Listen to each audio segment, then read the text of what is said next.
Cricket chronicles with Chandresh में आप सबका स्वागत है। पहले दिन का खेल समाप्त हो चुका है दूसरे टेस्ट मैच में एजबस्टन बर्मिंघम में।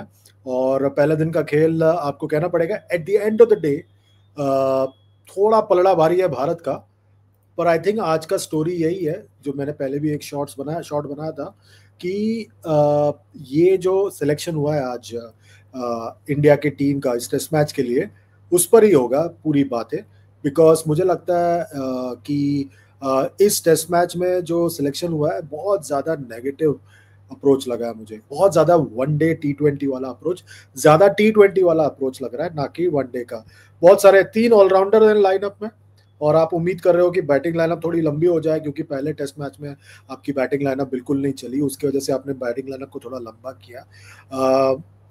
बुरा लग रहा है उसी बात पर वापस जाने पे। पर आई थिंक बात करना बहुत ज़रूरी है कि इस टेस्ट मैच में भारत को कुलदीप यादव को खिलाना ही खिलाना चाहिए था। मैंने कहा था पहले कि मैं जडेजा के जगह वॉशिंगटन सुंदर को और शार्दुल के जगह पे मैं जो है वहाँ पर कुलदीप यादव को खिलाता, और नीतीश कुमार रेड्डी जो आए हैं साई सुदर्शन के जगह पे, ठीक है। पर आई थिंक दैट ओवरऑल अगर आप देखें तो मेरे हिसाब से ये एक बहुत बड़ी चूक हुई है इंडिया के सिलेक्शन के मामले में। मुझे पता है सब लोग कहेंगे इंडिया ने 310 बनाया 5 विकेटों के नुकसान पर, बल्लेबाजी अच्छी हुई, जो एक्स्ट्रा ऑलराउंडर था वो काम आ गया, और ये और वो सब। भाई ये रन जो बने हैं ना, इंग्लैंड जो है यही रन तेजी से बना सकता है, फटाफट बना सकता है। इंडिया ने 85 ओवर्स में 310 बनाया है, वो ये लोग मादा रखते हैं कि 70 ओवर में 310 बना दें। आपकी गेंदबाजी इतनी कमजोर है, मतलब आपकी गेंदबाजी को देखकर किसी को डर नहीं लगने वाला।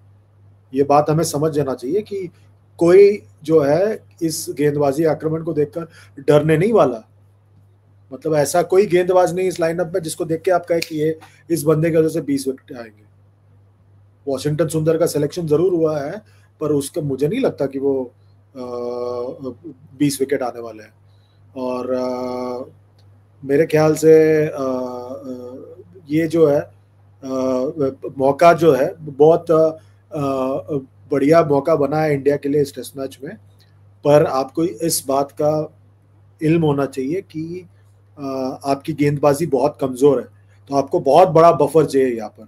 और एक बात ये भी समझ आए कि बहुत ज्यादा नजदीकी मामला था, कुछ LBW कॉल जो इंडिया के खिलाफ गया, इस इंडिया के पक्ष में गया आज, वो एक भी LBW कॉल यहाँ से वहां जाता तो बहुत मुश्किल हो जाता फिर।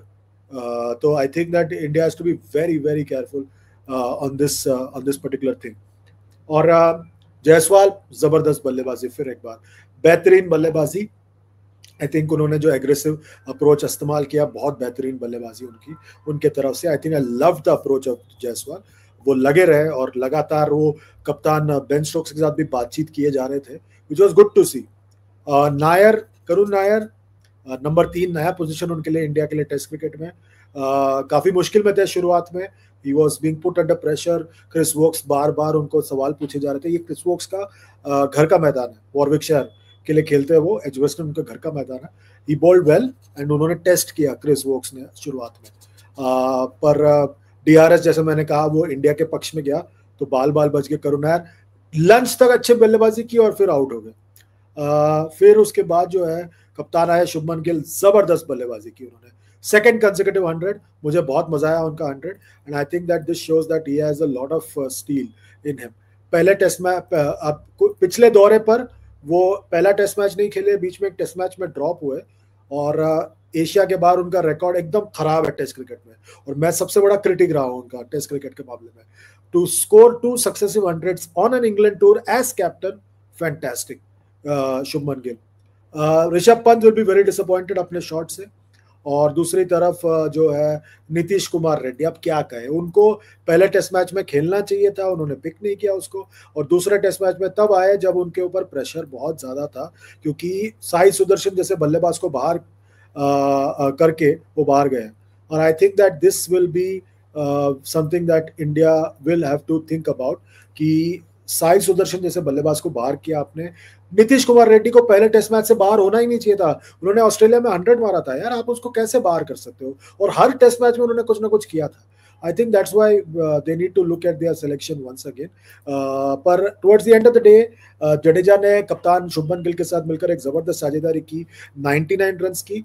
मैं अभी भी मानता हूं कि जडेजा के जगह वाशिंगटन सुंदर को होना चाहिए था और वहां पर कुलदीप यादव को 11 में होना चाहिए था, क्योंकि कुलदीप यादव जो प्रोवाइड करते हैं अपने लेफ्ट आर्म रिस्ट स्पिन से, कोई और प्रोवाइड नहीं करता। He is an x factor.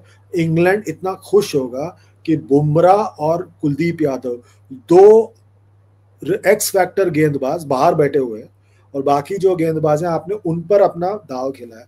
I think it is a very poor call by India. मैं अभी भी मानता हूँ 310 पर 5 हुआ है, मैं उसके बाद भी मानता हूँ कि बहुत पुअर कॉल है, बॉलिंग बहुत कमजोर है और मुझे लगता है वक्त आ गया है कि इंडिया को जसप्रीत बुमराह के बगैर टेस्ट क्रिकेट में प्लानिंग करना पड़ेगा और जसप्रीत बुमराह को टेस्ट क्रिकेट के बारे में अपना फ्यूचर डिसाइड करना पड़ेगा। वो टेस्ट क्रिकेट इस तरह से नहीं खेल सकते। अगर वो इस दौरे पर आए हैं तो उनको 5 टेस्ट मैच खेलना था, अगर वो इस दौरे पर नहीं आते तो मैं मानता। मेरे ख्याल से ये बहुत खराब फैसला किया गया इंडिया की तरफ से। पहली बात तो आपने पूरे दौरे से पहले ही बता दिया कि बुमराह 3 टेस्ट मैच ही खेलेंगे। ऐसा कौन करता है, क्या पता। इंग्लैंड ने नहीं हमें बेवकूफ बनाया, जोफ्रा आर्चर को लेके आया और उसको खिलाया नहीं। हम क्यों नहीं कर सकते ऐसा माइंड गेम्स। जहां तक कुलदीप यादव की बात है, 6 साल पहले रवि शास्त्री ने कहा था ओवरसीज कंडीशन में वो इंडिया के बेस्ट स्पिनर है। वो 6 साल में कुल मिलाकर अब तक उनके करियर में उन्होंने सिर्फ 13 टेस्ट मैच खेला। इसका जिम्मेदार कौन है? सक्सेसिव टीम मैनेजमेंट, और वो खुद इंजर्ड काफी बार हुआ है। And I think this is a very bad sign. अगर कुलदीप यादव इंडिया के बेस्ट स्पिनर नहीं है तो वो टूर पे क्या कर रहे हैं? उन्हें वापस आना चाहिए। ये मेरे समझ के परे है। पर शुभमन गिल जबरदस्त सेंचुरी, यशस्वी जायसवाल बेहतरीन बल्लेबाजी, करुण नायर ने अच्छी शुरुआत की, शुड हैव कैरीड ऑन।